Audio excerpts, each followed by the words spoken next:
আজকের পরস্পরের বিরুদ্ধে প্রতিদ্বন্দ্বিতায় অবতীর্ণ হচ্ছে রেলওয়ে ফুটবল ক্লাব বনাম পাঠচক্র।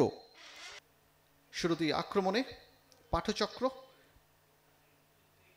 শট, গোলরক্ষক সুদীপ্ত ব্যানার্জির। আবার এটা ডেভিড শট নিয়েছিল।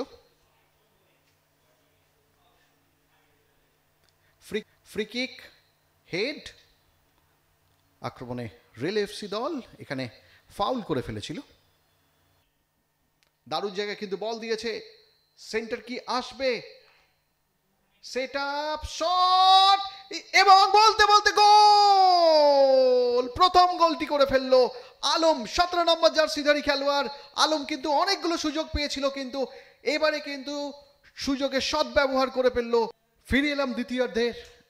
আমরা দ্বিতীয়ার্ধের শুরু থেকে কিন্তু দেখতে পাচ্ছি রেল দল তেড়ে ফুড়ে আক্রমণে যাওয়ার চেষ্টা করছে, বিশেষ করে বাঁ দিকটা।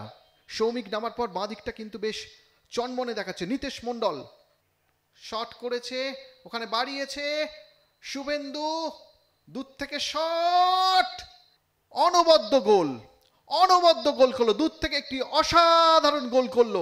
এই মুহূর্তে 2-0 গোলে কিন্তু এগিয়ে গেল রাজ। শট, এবং বলতে বলতে গোল নাম্বার 3 চলে এলো সেই 16 নম্বর জার্সিধারী খেলোয়াড় সৌম্যজ্যোতি। বলতে বলতে রেফারি বাঁশি বাজিয়ে জানিয়ে দিলেন আজকের খেলা শেষ। আজকের খেলার ফলাফল মামনি গ্রুপ পাঠচক্র 3, রেলওয়ে এফসি 0।